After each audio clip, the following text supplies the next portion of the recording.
Mencengangkan, detik-detik prajurit Ukraina dihantam rudal Rusia, berlari kencang hindari serangan.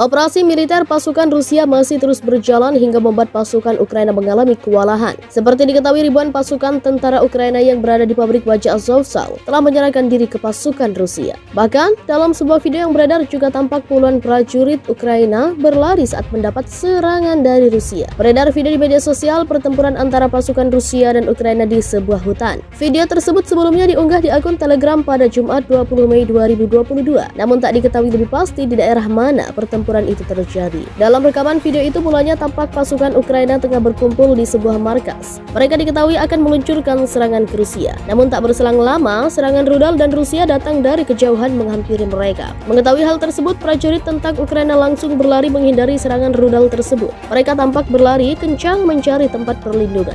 Sesaat setelah itu, rudal Rusia jatuh menghantam lokasi yang tak jauh dari keberadaan tentara Ukraina. Dentuman keras dan kepulan asap putih tampak membumbung tinggi ke atas. Namun hingga kini belum diketahui pasti bagaimana nasib tentara prajurit Ukraina itu. Pasukan Rusia dan Ukraina mengerahkan kekuatan besar ke Severodonetsk. Ukraina harus mempertahankan kota ini. Jika jatuh ke Rusia, artinya satu lagi kemenangan di pihak Rusia. Sejak 2014, Severodonetsk telah menjadi pusat administrasi Oblast Luhansk. Karena lokasi kota Luhansk jatuh di bawah kendali Republik Rakyat Luhansk, pejuang pro-Rusia selama perang di Donbas. Sebagai bagian dari invasi Rusia 2022 ke Ukraina, Severodonetsk telah diserang oleh pasukan Rusia. Selama pertempuran Donbas, Severodonetsk memiliki beberapa pabrik dan pusat produksi kimia yang signifikan seperti pabrik nitrogen.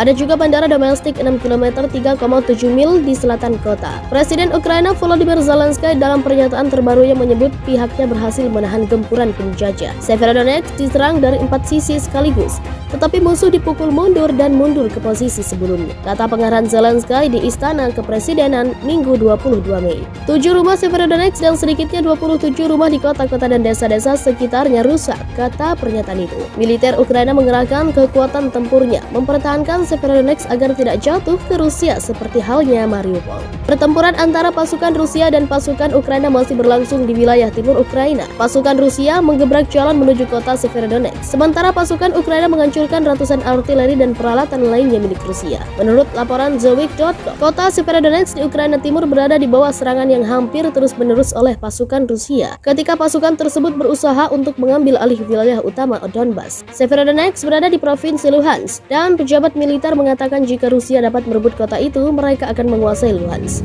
Mateusz Chmieid, Profesor Keamanan Nasional dan Ilmu Politik di University of New Haven, mengatakan kepada The Washington Post bahwa pasukan Rusia menyerang jalan mereka melalui Severodonetsk dan hanya menggempur Ukraina dengan artileri. Sebelum invasi Rusia ke Ukraina pada 24 Februari, sekitar 100.000 orang tinggal di Severodonetsk. Polisi daerah mendesak warga sipil yang masih berada di kota untuk pergi, memperingatkan bahwa tidak aman berada di daerah tersebut. Pada hari Sabtu, pasukan Rusia menghancurkan sebuah jembatan yang menghubungkan Severodonetsk dengan kota Lysychansk, sehingga mempersulit orang untuk melarikan diri.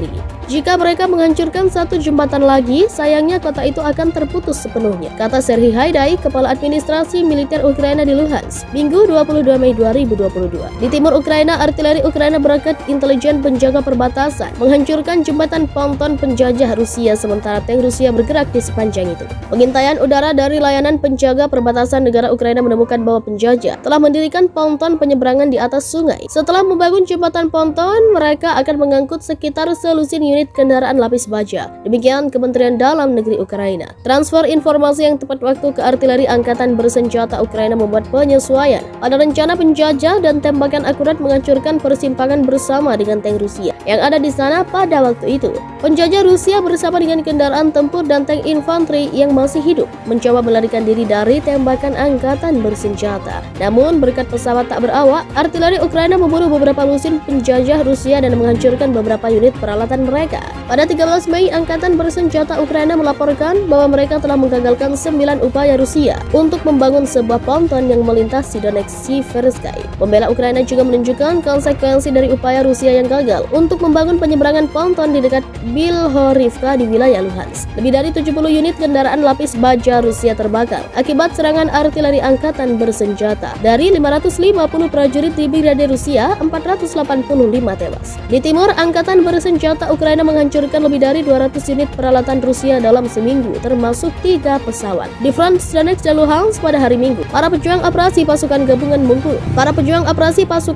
memukul mundur 11 serangan dan menghancurkan 24 unit peralatan agresor. Tentara Ukraina menghancurkan 205 unit peralatan termasuk 3 pesawat. Selama 24 jam terakhir, pasukan gabungan menghancurkan 6 tank, 10 unit kendaraan lapis baja tempur, 6 kendaraan agresor atau 2 diantaranya dengan amunisi. Unit pertahanan udara menembak jatuh 1 pesawat Su-25 penjajah dan 1 kendaraan udara tak berawak Orlan 10 di langit Donbas, Ukraina. Di wilayah tanggung jawab kelompok operasional dan taktis Kut atau timur pada hari Minggu, pasukan Rusia melakukan 1 serangan. Kerugian penjajah adalah personel 9, tank 1, kendaraan tempur infanteri 2, kendaraan lapis baja 1, mortir 1, rudal anti-tank 1, ATT 2. Secara umum, pasukan gabungan memukul mundur 84 serangan penjajah dalam seminggu terakhir. 1 sistem rudal anti pesawat, 43 tank, 20 sistem artileri termasuk 4 MLRS, 79 unit kendaraan tempur lapis baja, 7 kendaraan lapis baja khusus, dan 34 unit kendaraan bermotor dihancurkan. Unit pertahanan udara menembak jatuh 3 pesawat dan 18 kendaraan udara tak berawak penjajah. Pada 22 Mei, penjajah menembaki 45 pemukiman di Oblast Donetsk dan Luhansk, menghancurkan dan merusak 116 objek sipil, 106 bangunan tempat tinggal, asrama bacaan konstruksi, bangunan luar 2 perusahaan, mesin pertanian, toko, dan lain-lain. Akibat penembakan ini, setidaknya 7 warga sipil tewas dan 8 lainnya terluka di Oblast Donetsk. Data di